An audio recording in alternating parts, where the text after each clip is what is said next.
Hello students, how are you? Students, in today's lecture we will discuss Clairaut's theorem, or its another name is mixed partial derivative theorem.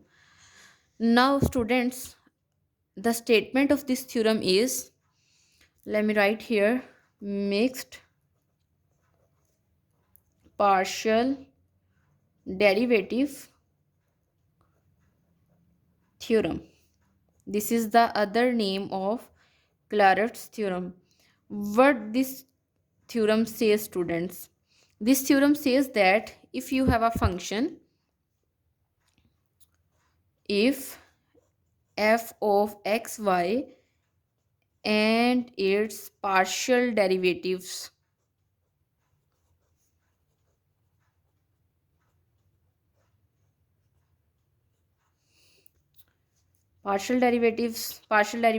of f with respect to x, partial derivative of f with respect to y, and f of xy means first we will find the partial derivative of a function with respect to x, and then after that with respect to y, then we will get f of xy and also f of yx. If we have a function and its partial derivatives, these partial derivatives are defined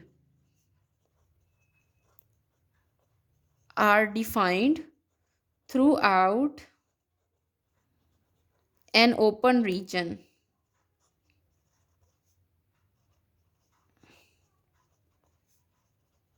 containing a point a b and are all continuous and are all continuous at ab. Then students, what will happen? Then f of xy at that point AB is equals to f of yx at that point AB. Means these two partial derivatives would become equal to each other. Okay. Let me repeat it again. The Clairaut's theorem, or the mixed partial derivative theorem, states that if you have a function in two variables like f of x, y, and you find its partial derivatives, and what kind of partial derivatives are these?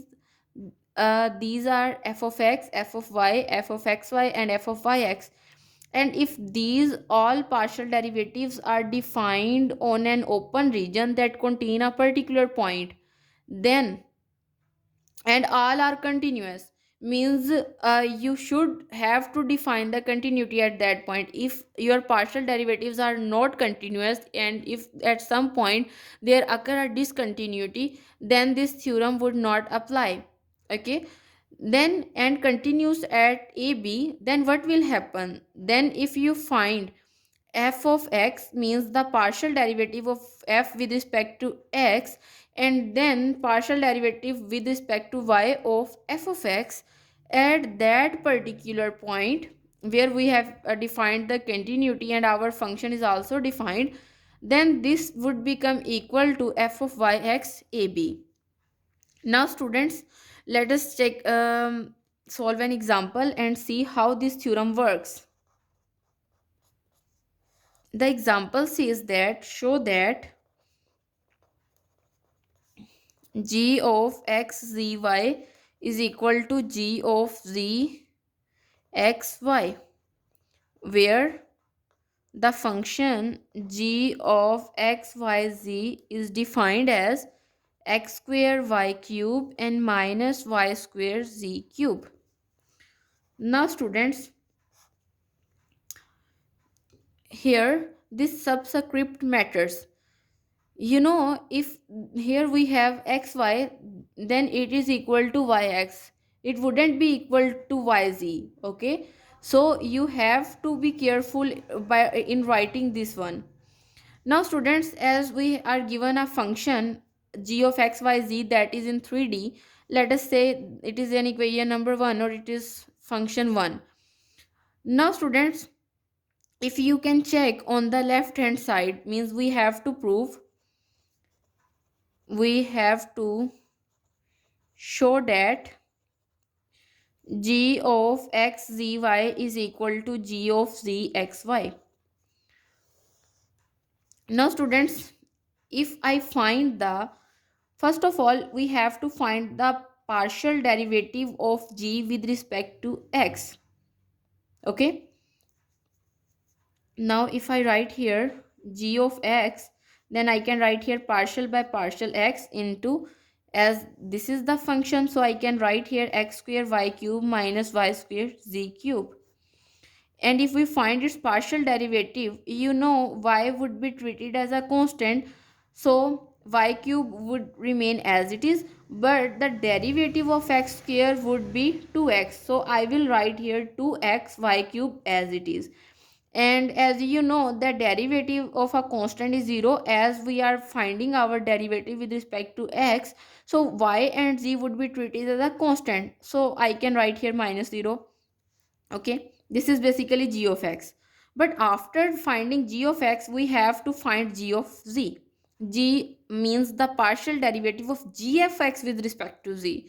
Okay students, now students, if I find here the derivative of g of x of z, then you know that it would become equals to 0. Y equals to 0, because we are finding here the partial derivative of this function with respect to z, and these x and y would be treated as a constant, so that's why our derivative is 0. And if we find again the partial derivative with respect to y of this function, then it would become equal to 0 again. Okay, now students, if we check the other condition, we have to find the partial derivative of this function with respect to z first.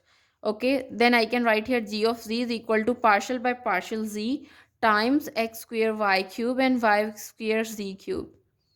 Okay, now students, as you know, this is x and y would be treated as a constant when we are dealing with respect to z, so it would become equal to 0, and minus y square would be treated as a constant, but the derivative, the partial derivative of z cube would be 3z square, so it would become equals to minus 3y square z square. Now students, we have to find partial derivative with respect to x. Now at g of x means the partial derivative of this function with respect to x. Now if I find it, then you know that I can write it as minus 3y square z square, and these two would be treated as a constant when I am dealing with respect to x, so that's why my derivative would become equal to 0.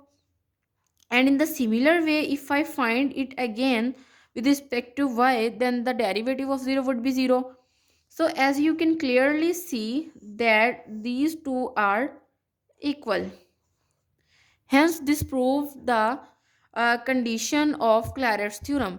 And students, you can easily see here that our function is not discontinuous at anywhere. It is continuous throughout its domain, because polynomial functions are continuous throughout the domain. So that's why it satisfies the condition of the Clairaut's theorem, and we have proved here that this condition satisfies. Okay. Now students, this is all about today's lecture. See you next time. Thank you.